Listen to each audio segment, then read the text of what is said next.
Matches my Honda, same color. Funny, I'll get almost as much money for this lawnmower as I paid for that Honda. Next, well, this one the starter's catching good, so I've got to take off the air cleaner cover, check the air cleaner, check the gas, and drain the bowl of the carburetor, since I already know it has good compression and it's not bent. Not bad, but I'll blow it out.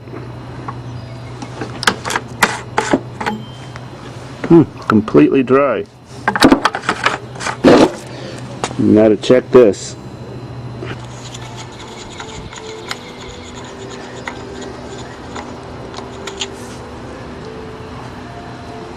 I don't do cocaine. I don't do any drugs. I did try marijuana once.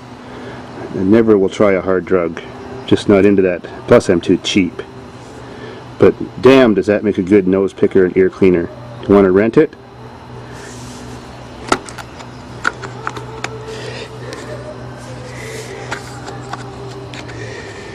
Oh, that doesn't look good, and this one's sort of obstructing with the block to come off. That one's had water in it. We could have problems. Well, when your bowl is obstructed with the block and just doesn't want to come off easily, you have to loosen these two manifold bolts, then everything moves a bit.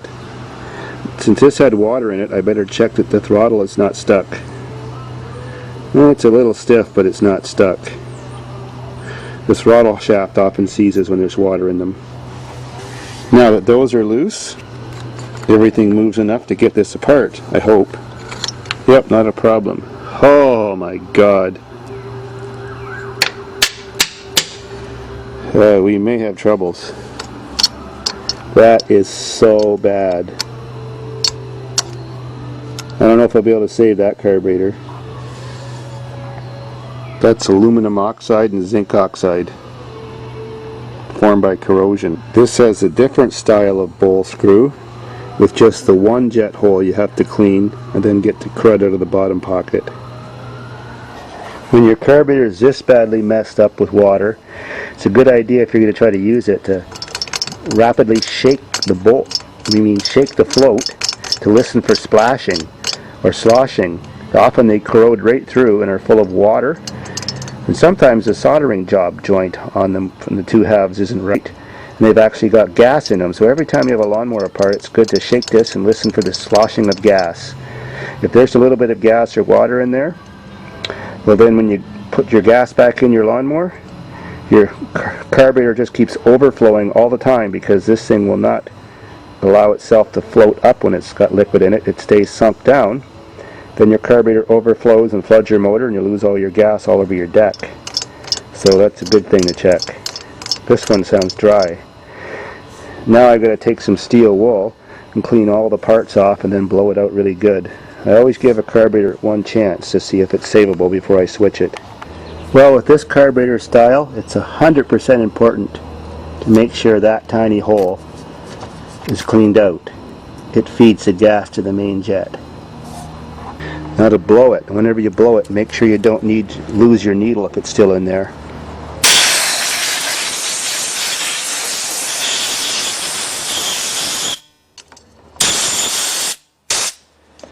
Now it's also good to blow into the fuel line too, while the needle's down.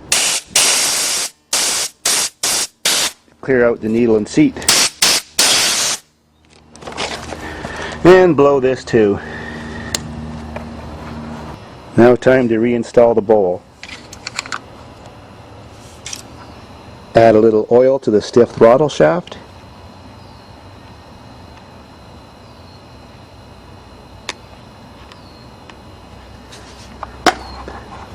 And work it back and forth a bit.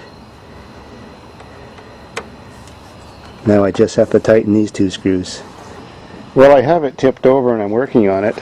I like to look for dents in the blade or bent blades, not just bent shafts. If I see dents in the blade that look recent, that may also mean that it has a broken flywheel key or a partially broken one. And then when I'm pulling that stupid handle, it'll just kick back and rip right out of my fingers and make me curse all day. So this blade looks in great condition, so I'm going to expect the flywheel key's fine.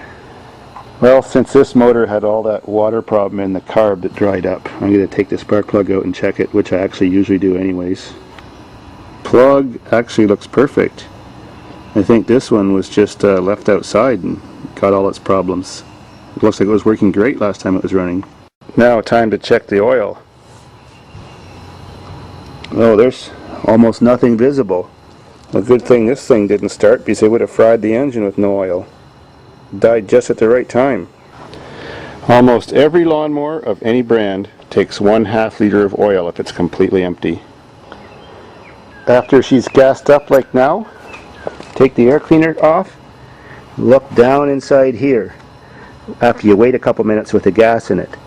You shouldn't see any liquid gas in there. If it is, that means your needle and seat's dirty or bad. This one looks dry. Of course, if you push the primer button a few times, then you might see some liquid gas in there. So, some fast jobs. And let's see what's going to happen.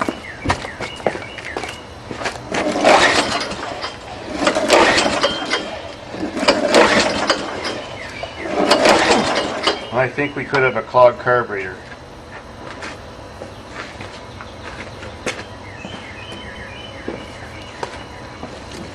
So I'll put a teaspoon of gas into where I showed you where the air cleaner goes. Primes it a little. So, take two.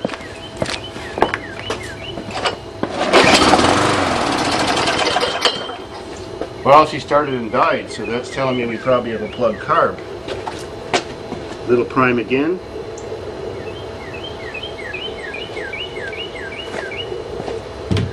No, that was a bit much gas. Might be flooded.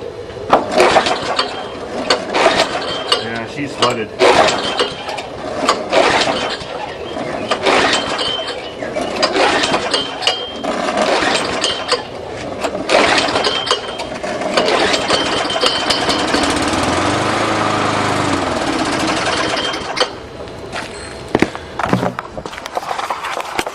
Well, if I can't find another carb in my massive pile of engines, I'll have to take that one apart one more time and see if I can fix it.